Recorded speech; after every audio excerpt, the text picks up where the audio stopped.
hace Bien, tiempo que bien. se ríen. Oye, se están riendo de nosotros que son malos. Hay alguien de apellido Concha Cáceres que se está riendo, Martín, para que después le tiren las orejas. Conchita, te voy a tirar de las orejas mañana mismo, porque ¿cómo es esto? Pero fíjate que Conchita está viéndonos desde España y son las 2 de la madrugada, así ¡Ay, es que hay que ya! agradecerle a Conchita que esté escuchando. Sí, yo me acuerdo de ella, que el otro día estaba acostada. Oye, Es que hay mucha diferencia de horario. sí, súper tarde allá, sí, yo sé que es muy tarde. Así que muchas Sí. gracias, Conchita, por estar presente. Martín, estaba Cuéntame. comentando que hoy día vas a conversar conmigo sobre las capacidades humanas. ¿M? Ujú. Y Así todo lo es. que tiene que ver con capacidad emocional, intelectual. ¿Y por qué? ¿Por qué podríamos estar hablando de esto? ¿Hay algo ahí que tiene que ver como, no sé, que está relacionado a lo mejor con las virtudes o con capacidades, porque hay capacidades negativas y positivas? O uno Así puede es. utilizar su capacidad para hacer el bien o para hacer el mal. Mira, todas estas cosas son necesarios de aclarar más que nada, porque ahora estábamos haciendo una clase con Carolina y es curioso porque estamos acostumbrados a hablar de los colores, por ejemplo, y decimos que los colores tienen un tono rojo, un tono amarillo, mira, este tono es burdeos, este tono es azul, pero el tono no es color. Pero estamos mentalmente educados de una manera muy extraña en cuanto a la comprensión de los significados de las cosas. Entonces es necesario que del mismo modo que no comprendemos lo que decimos cuando estamos hablando de color, tampoco comprendemos lo que decimos cuando estamos hablando de la integridad humana o de lo que es la identidad humana. Cuando hablamos de la identidad humana creemos saberlo todo, creemos pensar que, sí, yo ya sé lo que es ser humano, lo miro por la calle y mira, este que anda por ahí con 80 kilos ¿eh? Caminando por la calle es un humano. Y te pones a pensar y te das cuenta de que en realidad no sabemos qué es lo que es humano. ¿Eh? ¿Por qué? Porque cuando le preguntas a alguien, bueno, dame el listado de los atributos humanos, pues te quedan con la boca abierta. ¿Eh? Y las capacidades son parte de estos atributos. El ser humano es una entidad bastante compleja cuando no se entiende, pero bastante sencilla cuando lo entiendes. ¿Eh? Porque la integridad humana consta de muy pocas cosas. Tenemos las virtudes de la prudencia, firmeza y templanza, tenemos las capacidades sensibles, cognitivas y productivas, tenemos los instintos y tenemos el celo, y no hay más. No hay más. No podemos hacer más. Esas son nuestras capacidades. Ujú. ¿Perdón? Pero, por ejemplo, yo estaba pensando que los instintos vienen con nosotros, pero las capacidades en el fondo hay que trabajarlas, No, lo que hay trabajamos que son prepararse para tener... ¿verdad? ¿Cómo? Lo que trabajamos son las habilidades, es el desarrollo de la habilidad de ser capaz de sentir cosas. Pero eso es una Ujú. habilidad. Por ejemplo, la capacidad sensible, la emoción es esa capacidad sensible que nos permite captar lo necesario. Nosotros aprendemos a captar lo necesario en distintos diámetros, por ponerlo de alguna manera. Lo necesario de la casa lo veo aquí en la casa. Lo necesario de mi persona lo veo con mi persona. Ese es un diámetro bastante reducido. Pero la necesidad de lo que pasa en el barrio, en el vecindario, es expandir esa capacidad sensible de captar lo necesario a un diámetro mayor.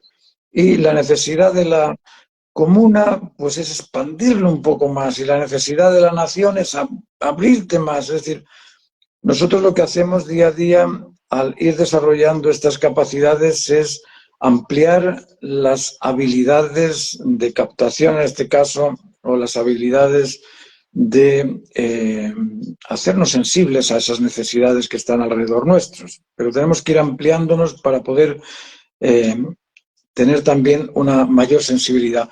Y luego hay que hacer ciertas diferencias para comprender todo esto de qué es la capacidad emocional, qué es el sentimiento, qué es la sensación, porque todas estas cosas también las mezclamos, ¿eh? Y nos cuesta mucho definir qué es la capacidad sensible y qué es la sensibilidad. Hay mucha gente que dice, oye, estoy emocionado, ¿no? Y te traslado mis emociones. ¿Cómo trasladas las emociones? Es como decir, estoy intelectualizado y te voy a trasladar mis intelectos. Nadie dice eso, ¿verdad? ¿Habéis escuchado No, eso alguna vez? no. No, yo tampoco. ¿Por qué? Porque no se entiende que la emoción no se transmite. La emoción es como un cuenco, es la capacidad de captar necesidades. Y esas necesidades son sensaciones. La sensación surge del exterior. La sensación surge del ambiente en el que estamos mediante una estimulación nerviosa. Y esa estimulación nerviosa llega a nuestro eh, sistema límbico, pero no vamos a meter en todos estos temas. Y en el sistema límbico tenemos una serie de receptores y transmisores, y esos receptores y transmisores son los que operan frente a las sensaciones. Pero ¿qué es la sensación? Para entenderlo de una manera sencilla, cuando yo te pregunto cómo estás, lo más lógico, si estás bien, es que me digas bien y nada más. Ujú. Pero si estás insegura, si te falta seguridad, me vas a decir, oye, tengo miedo.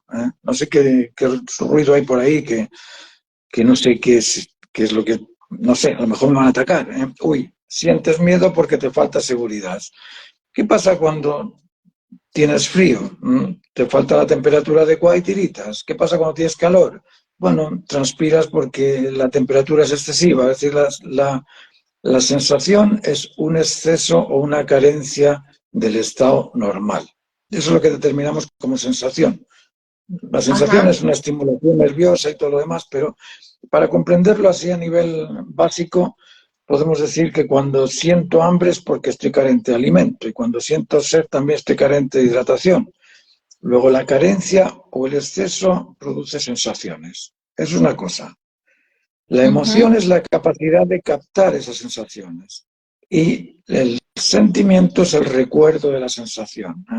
Yo cuando veo un entierro, pues uy, sientes pena, porque todos cuando van al entierro sienten pena, pero cuando llegué a Corea sufrí un trauma, porque en el entierro no lloraba nadie. Aquí en España o en Latinoamérica nos vestimos de negro. Los coreanos se visten de blanco. Y yo decía, ¿cómo? Este es un entierro, tenían verduras, tenían algo que representaba a los animales, algo que representaba a las aves, algo que representaba al mundo, al reino vegetal. Y la gente, no es que estuvieran contentos, pero no lloraba nadie. Decían, bueno, es la ascensión. La ascensión, yo esto lo había escuchado en religión, pero nunca me lo había creído. Pero ellos estaban convencidos, el espíritu asciende y esas son las sensaciones que tenían los coreanos, ¿ves? Ese es el sentimiento de estas personas que han tenido entre ellos la misma sensación de estar en un entierro con todo blanco y con mucha pureza, y nosotros tenemos la sensación del entierro todos vestidos de negro y con llanto, e incluso antes se pagaba a la gente para que vinieran con cebollas para poder llorar. Es decir, ese tipo de sensaciones es lo que nosotros decimos que son sentimientos. ¿Por qué? Porque lo compartimos con otro que ha tenido la misma sensación. Luego, la Ya. emoción es una cosa, la sensación es otra, el sentimiento es otra, y lo que necesitamos nosotros es desarrollar esa capacidad de sentir acorde con lo normal. Ujú. No acorde con lo que nosotros queramos, sino acorde Ya. con lo normal. Y eso significa que hoy por hoy hay una capacidad un poquito más anormal de captar las emociones. Hoy por hoy no hay dominio de las emociones. Es un aspecto que es muy interesante de tocar, el control del celo, el control del celo emocional. Cuando hablamos de celo estamos hablando del servidor custodio de la unidad. Cuando estás bien, el celo está ahí protegiéndote y perfecto. Pero cuando sientes que algo está mal, ¿qué hace el celo? Empieza a defenderte. Y en ese defender, el celo se transforma en recelo. El mismo celo protector que dices, mira, aquí tengo este disco duro que lo quiero guardar porque es mío, lo cuido y lo pongo ahí. Pero cuando viene alguien a quitarme el disco duro, ¿qué hace mi celo? Eso es mío. Y al defenderlo, estoy agrediendo al otro, a la persona que viene a retirar el objeto que para mí está custodiado, está protegido por el Ujú. celo. Pues a nivel emocional nos cuesta muchísimo ser capaz de tolerar otras sensaciones o de controlar la respuesta a las sensaciones. Yo cuando llegué aquí, os cuento muchas veces en las clases eso, me decían una serie de insultos que para mí en España eran, wow, qué honor. ¿Eh? ¿Por qué? Porque tienes otra visión Pero de cómo responder Martín, a esas ¿cómo te sensaciones. insultaban tanto, Martín? ¿Cómo que te insultaban tanto? Sí, ¿Cómo es eso? sí, sí. Bueno, porque una vez iba por Vitacura y la persona que venía en dirección contraria puso el coche en dirección contraria y dije, yo aquí pongo el coche en mi sitio y tú te vas porque tú estás en dirección contraria. Que no, que por aquí puedo entrar, que échate para allá, que quítate de aquí, que me... Y yo, "Oh, qué rico, bueno, perfecto, sigue con ello". Eso es porque uno tiene, tiene una idea distinta del insulto. Pero fíjate, cuando te insultan por algo, si tú comprendes, esta persona me está insultando, ¿por qué? Porque está o se siente insuficiente, o se siente inseguro, o se siente insatisfecho. Si se siente satisfecho, no me insulta. Si se siente seguro, no me insulta. Si se siente de alguna forma en control de la situación, tampoco me va a insultar. Es decir, cuando ves a alguien que te insulta, tú puedes reprimir esa sensación y decir, el problema lo tiene él, no lo tengo yo. Claro. Entonces, ¿por qué voy a responder al insulto con otro insulto si el que está mal es él? O viene alguien enfadado y te echa toda la mugre con la cara larga y tú ahí te castigas, pero si el que tiene la cara larga es él o es ella, ¿por qué yo voy a Eso es sufrir como algo que no me es que pertenece? yo me he dado cuenta que eso siempre como que depende de cómo te pille. ¿Te has dado cuenta? Que si viene alguien a insultarte y tú estás, qué bien lo pasé hoy día, no sé, tuve un día excelente, te insultan y es como, ah, pero si estás Claro, como mal, si estás un poquito así sensible, te insulta alguien y uno, o sea, no así es. siempre uno reacciona de la forma que quisiera Así es. o de la forma La diferencia, correcta. claro. En nuestro caso, en el caso de los docentes, tenemos mucha suerte, porque como nos enfrentamos a tantas personas tan distintas, estamos acostumbrados a pasar de todo. Y ese pasar de todo te permite eso, te permite escuchar no sé, una sandez que te están diciendo algo tú sabes que es nada que ver, eso es mentira Estás 100%, pero te lo entrenado. dicen. Entonces, claro, en lugar de responder ahí con otra acción de insultarle, pues dices ya pasas y no pasa nada. Eso en cuanto a la capacidad sensible, pero la capacidad intelectiva también tiene su desarrollo. Y uno dice, bueno, ¿y cómo desarrollo yo la inteligencia? ¿O cómo desarrollo esa capacidad de ser cada vez más justo? Bueno, buscando el por qué y el para qué del qué. Cuando uno habla de razones, esta es otra cosa. Decimos, el ser humano es un ser que razona, pero no nos paramos a pensar en qué es razonar, qué es eso de la razón. Claro, ahí tenemos a los filósofos, Descartes nos dice que el método es inductivo-deductivo, el Kant nos dice que hay un conocimiento a priori que nos puede servir para concordar con lo a posteriori, pero todas esas teorías se reducen a algo muy sencillo. Si yo conozco el por qué y el para qué del qué, conozco la razón del qué. Así de simple. Entonces, ¿qué era lo que Ya. hacía Sócrates? ¿Por qué? ¿Para qué? ¿Por qué? ¿Para qué? Porque sabía que desnudaba a cualquier persona que tuviese una opinión distinta de esa razón, del por qué, el para qué, del qué. Entonces él preguntaba siempre por qué, para qué, para que la persona se diese cuenta de que en realidad no tenía la razón. Luego, Martín, intelectualmente nos podemos... Dime. Como no te ¿podrías veo, darme no sé. como, sí, disculpa, Martín, que te interrumpa.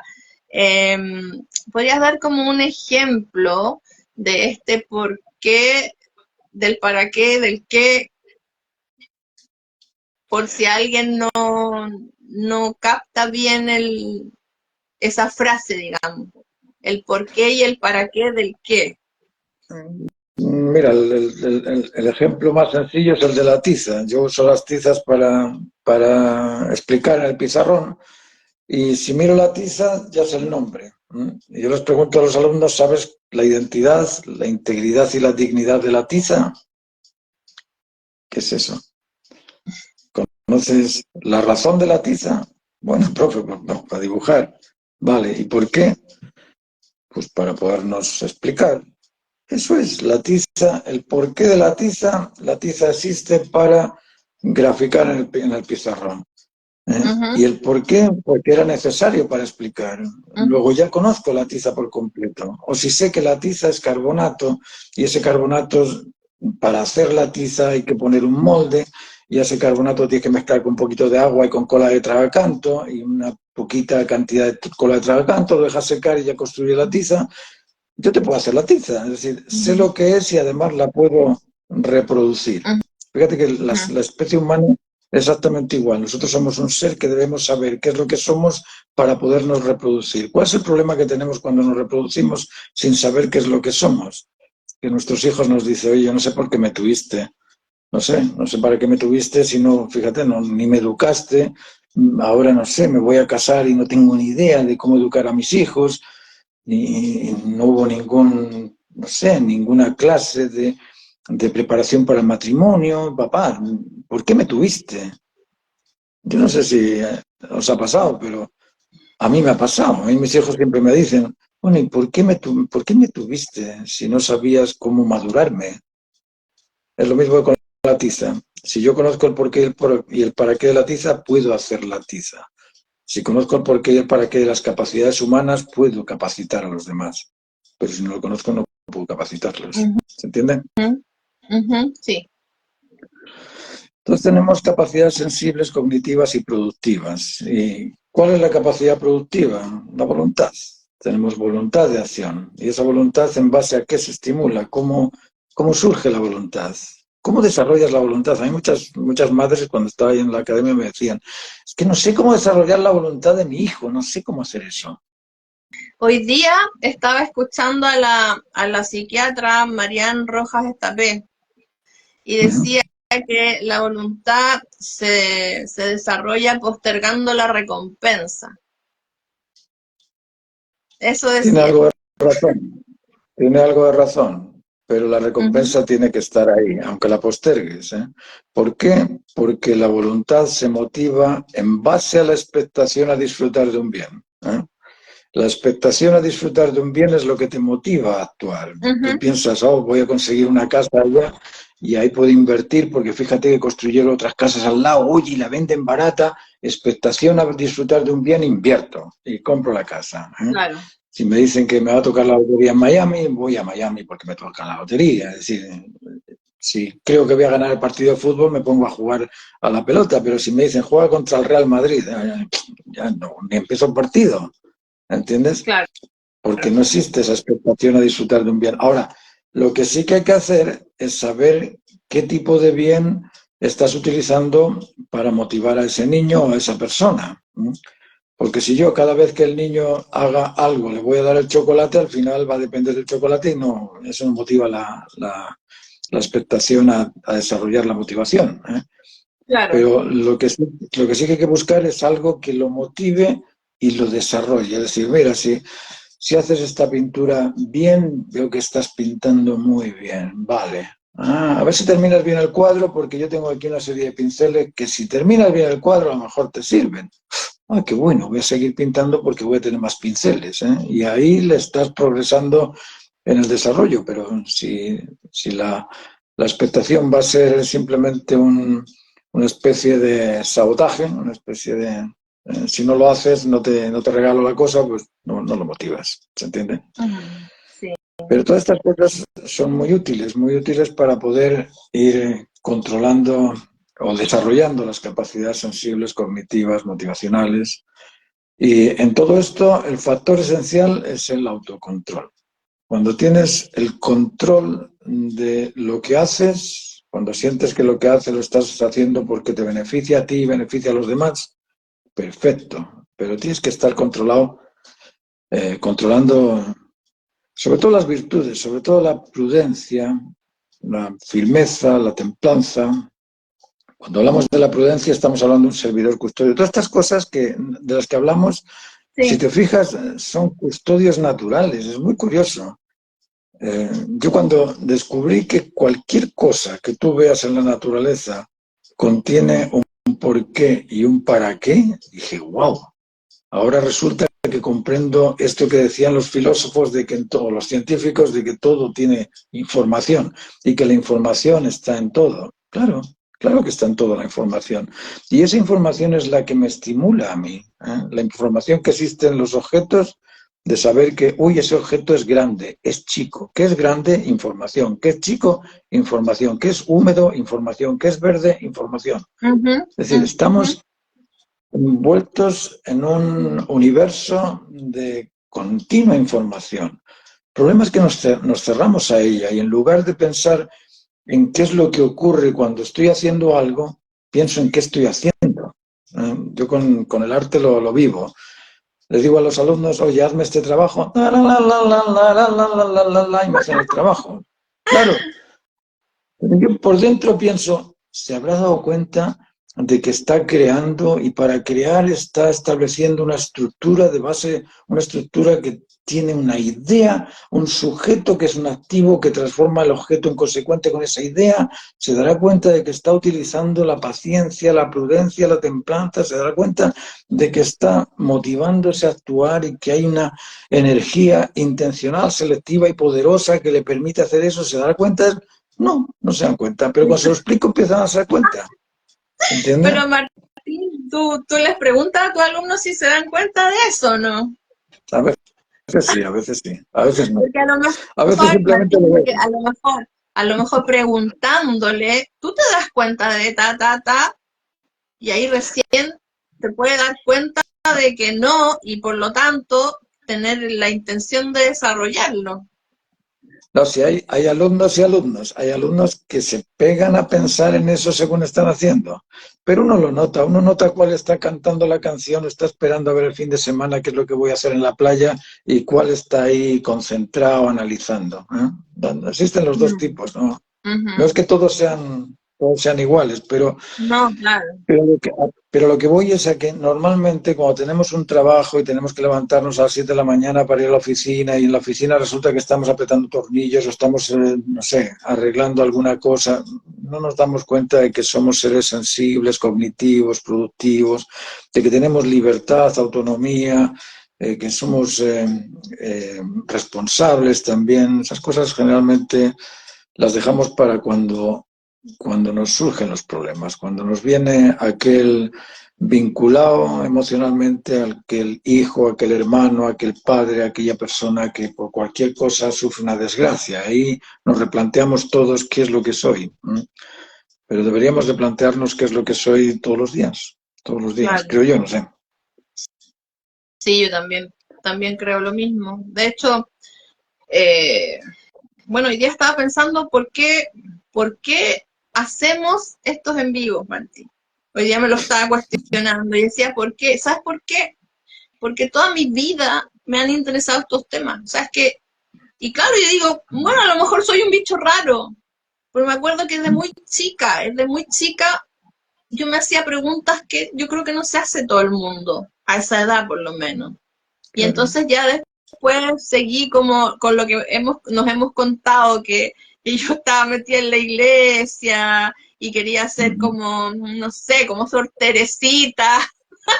No quería ser monja, pero igual a veces los sacerdotes me miraban así como, oye, usted podría ser monjita porque están así, viene a misa todos los domingos. Y yo me pasé toda mi adolescencia yendo a la iglesia, porque había algo dentro de mí que necesitaba respuestas. Y cuando la iglesia no me dio las respuestas que yo estaba buscando, ahí me alejé y seguí por otra vía, por otros caminos, por los libros, por qué sé yo. Uno puede encontrar tantas respuestas de distintas formas. ¿Ah? Entonces, Claro. yo creo que hay algo interno que a uno lo motiva, pero yo creo igual que están todas las personas y el punto es que hay que Sí, sí, sí. despertar ese interés. Sí, sí. Mira, todos somos producto de una intención. Absolutamente todos, desde el primer Adán, si es que se cree en el primer eh, genoma humano. El genoma contiene toda la información del ser humano y nos preocupa saberlo. Hay gente que por ciertas condiciones, porque tiene un tipo de labor, un tipo de trabajo que no le permite pensar en ello porque está activo todo el día. Imagínate los muchachos que están jugando al fútbol 30 años y están todo el día pensando en la patadita que le van a dar al balón. Pues lógicamente es poco el desarrollo que tienen mental porque están moviéndose de un país a otro, una ciudad a otro, todos los domingos tienen que jugar en un sitio y en otro. Pero en algún momento a estas personas, bueno, le dan una patada acá en la clínica y ahí tienes al Julio Iglesias, ¿eh? La vida sigue igual. Cuando escuchas esa canción dices, wow, ¿y esto viene de un jugador de fútbol? Porque él era un portero. Era portero y lo que te dice en esa canción es algo bastante profundo. Es decir, a todos nos llega de una forma u otra. El drama que yo veo es que en ocasiones gente como tú, como yo, que hemos pasado mucho tiempo dándole vueltas a todos estos términos, que lo tenemos ya más que claro. A mí cuando me dicen, conoce al ser humano perfectamente, hijo mío, si quieres, escúchame acá, tendrás que esperar una semana, pero si tú estás una semana conmigo, te explico lo que es la identidad humana perfectamente. Si no te lees el paradigma, te lees el librito que lo estoy ofreciendo gratuitamente y fíjate que aunque lo ofrezcas gratuitamente, son tan pocas las personas que creen, ¿eh? Y ese es el problema. Las personas que creen que pueden encontrar una identidad. Eso a mí me resulta penoso porque dices, hay una variabilidad de personas, somos 10.000 millones de personas, más o menos, no sé si somos entre 8 y 10.000, pero 10.000 millones de personas. Y pensamos que como hay tanta variabilidad de personas, jamás vas a encontrar qué es lo que es femenino y qué es lo que es masculino, porque ahora ya se ha dispersado todo y ya no existe naturaleza masculina y no existe pero si existe una naturaleza masculina y una femenina. No, pero no vas a encontrar lo que es la identidad humana, ni la dignidad humana, ni la integridad humana, porque eso es muy complicado y eso nadie lo ha conseguido descubrir, así que tú tampoco. Vaya, yo me quedo con la boca abierta y digo, bueno, no sé, yo Bueno, pienso que está ahí. Pero, ¿quién es el que recibe esto? ¿O quién es el que realmente lo absorbe? La persona que empieza limpia. Por eso que en un momento de la historia hubo un personaje que dijo que el vino se echaba en talegos nuevos, que el vino limpio no se mezclaba con el vino sucio, ¿eh? sí, Esas sí. personas que llegan puras, que llegan, yo lo veo con los alumnos pequeños, con los chicos de 14, 15, 16 años, ¡wow! Lo absorben así, todo y empiezan a ponerse condiciones, dicen, no, yo me voy a esforzar en desarrollar más mi sensibilidad, yo me voy a esforzar en desarrollar más mi intelecto, yo me voy a esforzar en desarrollar más mi poder de control sobre los instintos, sobre el celo, sobre las virtudes. Pero claro, lo pueden hacer porque no están contaminados, ¿eh? Pero nos cuesta mucho convencer a las personas que realmente podrían comprenderlo, que son personas expertos en filosofía, expertos en antropología, expertos en sociología, expertos en todos estos aspectos que son de vital importancia. Mira, yo cuando fui joven estaba en un grupo religioso y reunimos a teólogos de todo tipo de religiones. Y todos llegaron a esa charla, llegaron como 400 teólogos, y cada uno hablaba de su teología, y al final el moderador dijo, pero señores, ustedes vinieron aquí a mostrar lo que saben, pero ¿creen ustedes que Dios es amor? Levanten la mano, ¿quién cree que Dios es amor? Todos levantaron la mano. Y el moderador les dijo, bueno, si Dios es amor, y amor es conectividad, es la fuerza que une, ¿por qué no se unen ustedes entre ustedes? ¿Por qué están ahí con el librito en la mano defendiendo el librito? En lugar de decir, tiro el libro a la porquería y me uno con el que está al lado porque somos confraternos, somos humanos los dos, somos vinculantes los dos. Entonces, ¿no es mejor vincularse con la persona que defenderse de la otra persona porque tengo el librito distinto? Mm. A mí me chocó mucho esa conferencia. Y después hicimos otra conferencia con científicos, que también me chocó un montón porque yo llevé a Severo Ochoa. Y Severo Ochoa era un premio Nobel de física. Y cuando llevé a este señor, no, el arroz no me gusta. A mí no me pongas con un negro. A mí un chino tampoco, que huelen más. A mí no me pongas con...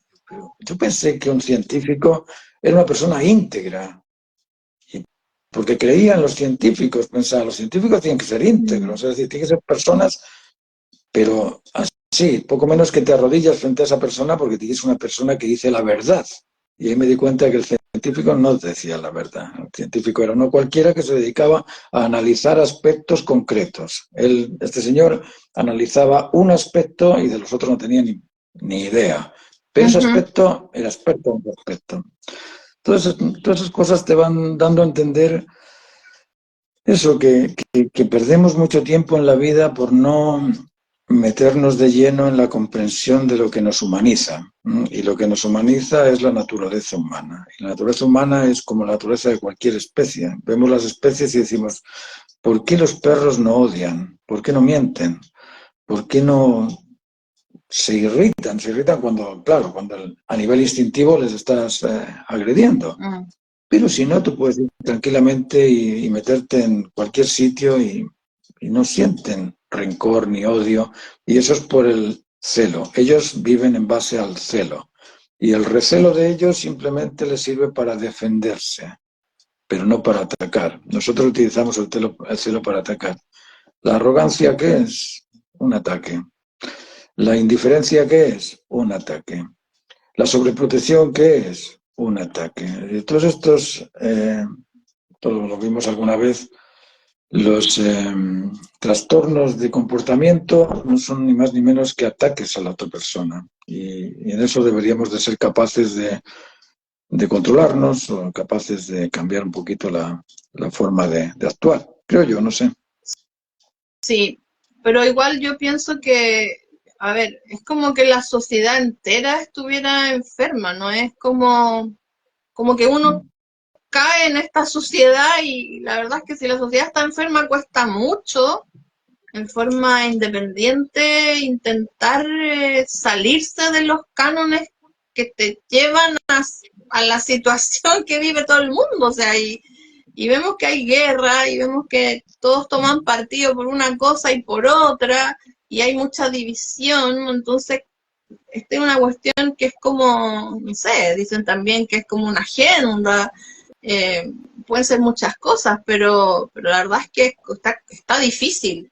Y si uno no se preocupa de sacar afuera estos temas, no solo estos temas, sino que de vivir también en forma personal cada uno y también digamos, en grupos, a lo mejor grupos, qué sé yo, familiares, de cada uno cultivarse o de cultivar lo que uno, para lo que uno sirve, porque todos servimos para cosas distintas, ¿no es cierto? Uno tiene más dones para una cosa, otros para otras, pero uno viene igual con ciertas habilidades que hay que desarrollarlas. Y también, bueno, y también mucho se habla de que las personas llegan acá y tienen que trabajar y se pasan la vida entera en un trabajo cumpliendo un horario, entonces no viven, realmente terminan siendo un poco esclavos y lo tienen que hacer porque tienen que llevar el dinero a su hogar, etcétera, etcétera, etcétera. Y ahí el ser humano se va perdiendo. Y, y es Mira, la triste. sociedad ha sido, ¿cómo decirte? Ha sido injusta desde sus inicios, ¿eh? Desde el comienzo de la existencia del ser humano empezaron las luchas de poder o luchas por falta de comprensión de la naturaleza humana.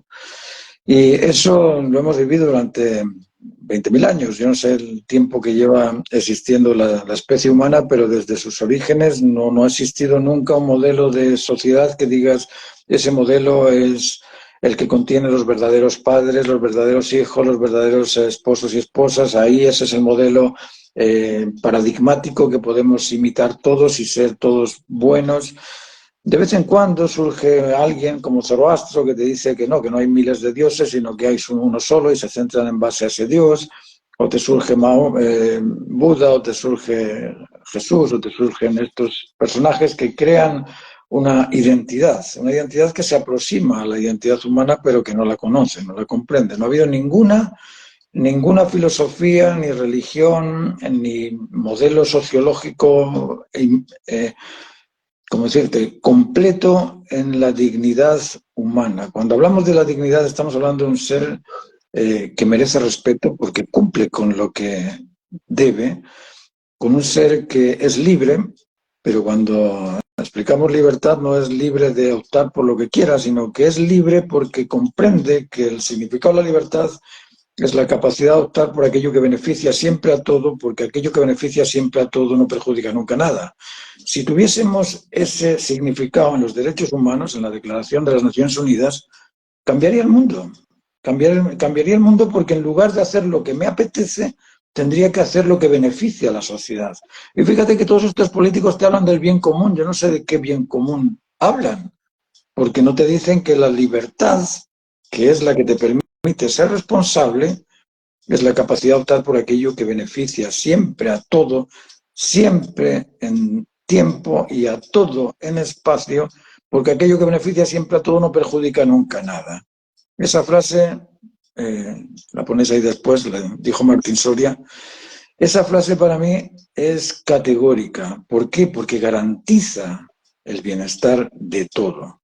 Si tú piensas por la mañana, bueno, ¿qué es lo que debo hacer hoy para beneficiar a todos? Tengo que educar. Tengo que educar. Por sobre todas las cosas tengo que educar al vecino. ¿Por qué? Porque cuando yo le digo al vecino, mira, tienes que atender, entender y estar atento al otro. Y yo lo atiendo, entiendo y estoy atento al vecino. El vecino y yo, ¡ah! ¡Qué bueno!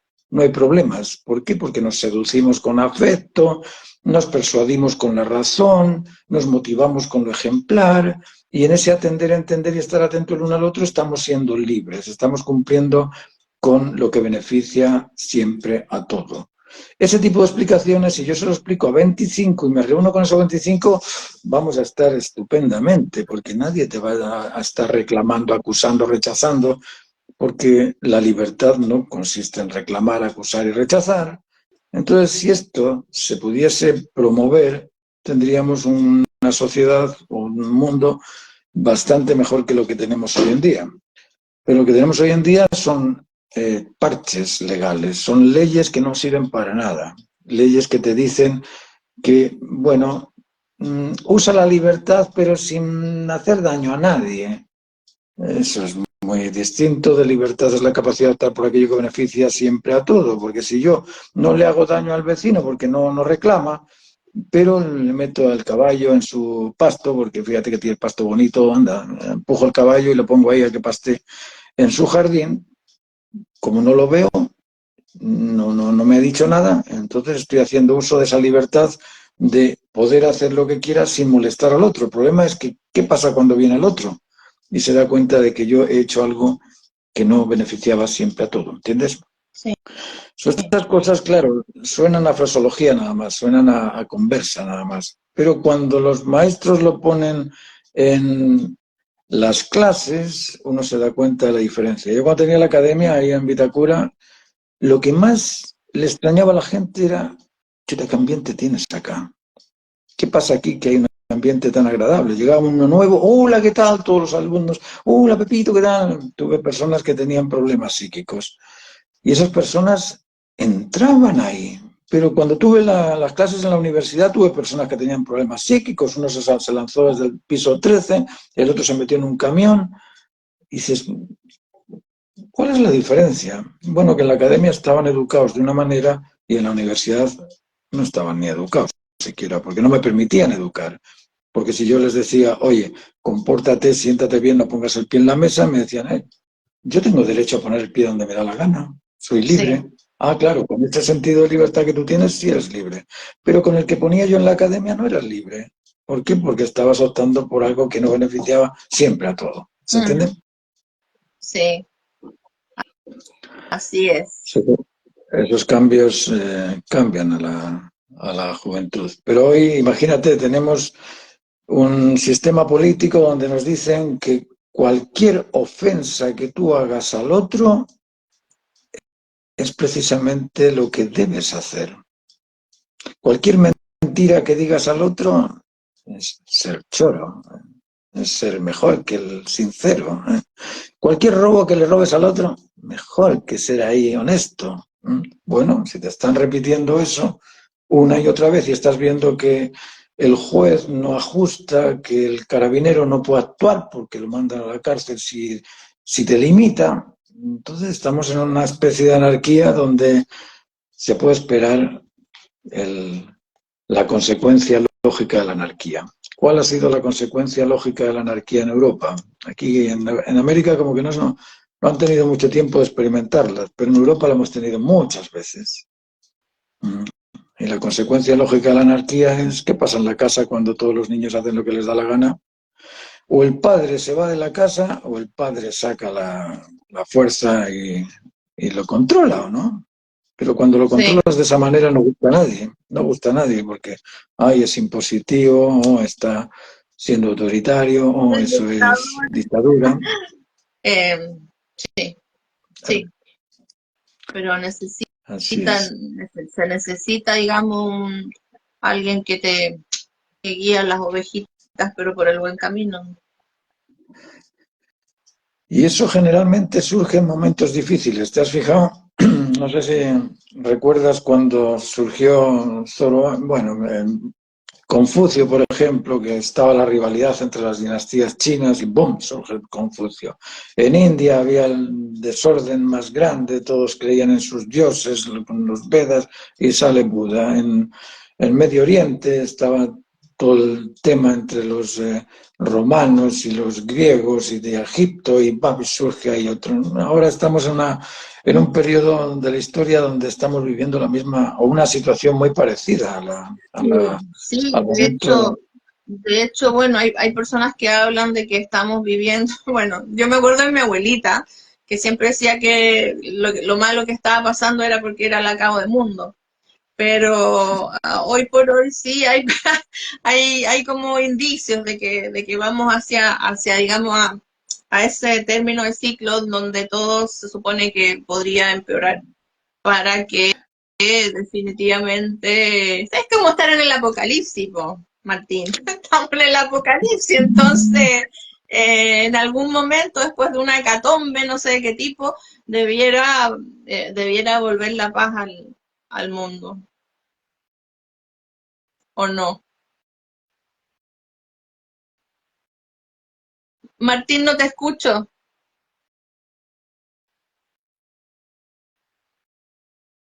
¿Me escuchas? Ay, no escucho nada. ¿Están escuchando a Martín?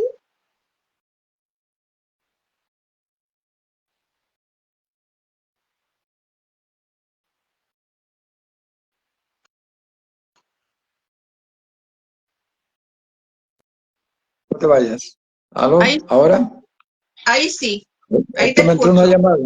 Me entró Ah, una llamada y como entró la llamada no te oía. ya bueno, ok. No, te decía que el Renacimiento, si te fijas, el momento donde la religiosidad empezó a efervescer entre eh, los protestantes, surgió cuando, después de una pandemia tremenda. En Europa murió casi la mitad de la población europea.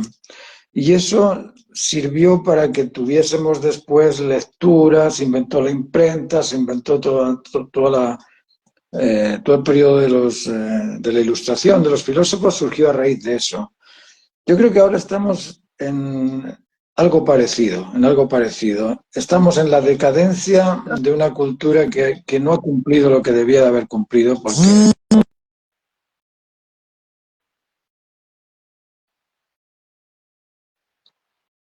Parece que entró otra llamada. el, Martín, ahí eh, sí, no, ahí, sí, no te preocupes. ya. Y cuando estas cosas surgen, surge la necesidad. Nosotros decimos que la emoción es la capacidad sensible que nos permite captar lo necesario. Fíjate que estamos viviendo un periodo donde las emociones se han llevado a un extremo tremendo. Años atrás era la revolución industrial, era la fuerza, el poder, el macho man, ahí está el poderoso, el nacionalismo, los grandes poderes. Después empieza el periodo de ilustración, empieza la gente a entender cosas, a comprender cosas, y hoy en día estamos en el periodo sensible. Estamos llenos de sensibleros por todas partes. El hombre ya no es hombre, la mujer ya no es mujer, los niños ya no son niños, los padres ya no son padres. Estamos en un ambiente donde cualquier cosa que te digan, explotas, te desarman, pierdes tu identidad. Es decir, estamos en un periodo de demasiada sensibilidad. Y en esos periodos es donde se necesitan esas respuestas urgentes. ¿Por qué? Porque la emoción, como te digo, es la capacidad de captar lo necesario. Y cuando somos Ujú, sensibles es cuando estamos en pro de captar aquello que es ujú. necesario. Así es que alguien o algo o alguna cosa saldrá por ahí que nos va a arreglar un poquito el sentido común, que es lo que tenemos que ir arreglando poco a Ojalá, poco. Martín, ojalá. Bueno, ahora pronto hay un eclipse y dicen que las personas se ponen así como un poquito como fuertes de carácter o más sensibles. A veces se siente, igual yo creo en eso de que nosotros somos afectados por los astros. Y, Sí. y bueno, eh, veamos Mira, qué va a pasar, no sé. es probable que pase algo así. Mira, yo ahí cuando hablo en las charlas hablo de la protoconsciencia cósmica. Esa protoconsciencia cósmica es un poder intencional, selectivo y poderoso que existe en todas las conciencias. La conciencia humana es exactamente la misma, la tuya que la mía y la de todos los demás. Absolutamente todas las conciencias originales, las que salen eh, del genoma humano, es exactamente igual. La diferencia está en la experiencia, en esa conciencia adquirida que tú tienes a lo largo de la historia, que tienes sentimientos, conocimientos y experiencias distintas y van sumándose en esa memoria, pero la conciencia original es la misma. Y es como el campo electromagnético en la electricidad. Es decir, el cosmos en su totalidad tiene selectividad, tiene intencionalidad, tiene poder también. Y es lógico que se dé cuenta de qué es lo que pasa con la especie humana, igual que se da cuenta de qué es lo que pasa con otras especies. Entonces, Sí. en algún momento, esa protoconsciencia cósmica, esa regulación, yo le llamo la ordenanza que ordena el ordenamiento, porque el cosmos es un orden. Entonces, si es un orden, tiene que existir una ordenanza que lo ordena, y esa ordenanza es la protoconsciencia cósmica de la que hablo. Eso yo pienso que actúa con personas y cuando encuentra el enchufado, por si te fijas, ¿quién era Jesús? Un enchufado. ¿Quién era Mahoma? Un enchufado. ¿Quién era Buda? Un enchufado. ¿Quién era, no sé, ¿cómo se llama el de Siddhartha? Todos estos eran Me, enchufados. me encantó lo de la protoconciencia cósmica. Me encantó. De hecho, podíamos dejarlo para conversarlo en la próxima charla. Sí, si quieres podemos hablar de eso. Pero eso es activo porque todos tenemos receptividad. Todos los Sí. seres, absolutamente todos, desde los conejos, no sé, a los vegetales. Fíjate que cuando hablamos de las células, esta tarde estaba mirando eso. No hay ninguna planta, no hay ningún animal, no hay nada que tenga vida que no esté formado por células. ¿Y qué es una célula? Una célula es un ser vivo, es receptivo a lo que ocurre, es receptivo a los estímulos, fíjate. Ujú, Si yo me pongo a sí. pensar mal, todas las células de mi cuerpo se van a activar y van a producir algo malo. ¿Por qué? Ajá. Porque es lógico, lo que yo hago, que soy el capitán de todo este cuerpo, pues va a influir en todo el cuerpo. Bueno, decimos que si el cortisol es la hormona que te puede atacar el riñón o el sistema digestivo cuando tú estás muy enfadado. Bueno, ese es un ejemplo también. Luego, Ujú. si cada célula es receptiva a una estimulación, tiene que existir una estimulación en todas partes. Y esa estimulación que existe en todas partes es lo que llamamos la protoconsciencia cósmica. Ujú. Y esa Hay que protoconsciencia busca el enchufarse, prototipo. Martín. Hay que enchufarse. ¿Perdón? Hay Hay que que enchufarse, enchufarse. claro que sí. Así es. Bueno, Bueno, Martín, no sé cuánto ha pasado, pero yo creo que ya estamos en el tiempo. a ver. Sí, sí, ya pasó una hora, sí. No, Sí, interesante la conversa. Muy sí, simpático, ¿te muy bien. parece si continuamos con esto mismo sobre la protoconciencia, sobre el tema Sí, sí. qué sé yo, de la célula, un poco enchufarse, etcétera, para Sí. de la próxima semana? ¿Te parece? Me parece, porque ese tema de la protoconsciencia tiene que ver con todo lo espiritual y ese es Mm, otro tema interesante, el maravilloso. descubrir qué es lo que es espiritual. Ujú. Porque a veces pensamos que el espíritu es aquello que traspasa los vidrios y las paredes. Y yo nunca me he encontrado con nada así, pero bueno, me he encontrado con los otros tipos de espíritu. Son Y mucho más... lamentablemente, hoy por hoy las personas, digamos, que se preocupan de alimentarse su físico, digamos, con el alimento, la comida, se preocupan sí, de a lo mejor alimentarse intelectualmente, qué sé yo, pero el alimento espiritual no, no, sí, nada. Y así creo que es. es lo más importante, casi. Entonces, Es lo más es súper importante. importante hablar de eso. Sí, Muchas hablemos de gracias ello. por estar, dice Aquarola Art. Muchas gracias a ti también por estar presente. Sí, gracias a los que estáis escuchando y si alguien lo escucha después, pues igual, si tiene alguna duda, pueden dejar un mensaje y nos ponemos en contacto con los que estén interesados en este tema. El libro va a aquel que lo pida, yo se lo ofrezco gratuitamente, no quiero nada por ello. Lo que me Ujú. interesa es que la gente lo lea y en base a eso que lee, bueno, que cada uno haga con ello lo que pueda, pero si me piden el libro, yo se lo mando por PDF, se lo mando por correo y espero que lo disfruten. Vale, muchas gracias. Gracias por Pues, todo. Ahí nos vemos muchas el próximo gracias, día. Martín. Gracias a todos. Nos vemos, Martín. Cuídate. Chaito, Chao. tú también. Chao, Paula, que estés muy bien. Chao, chao. Chao.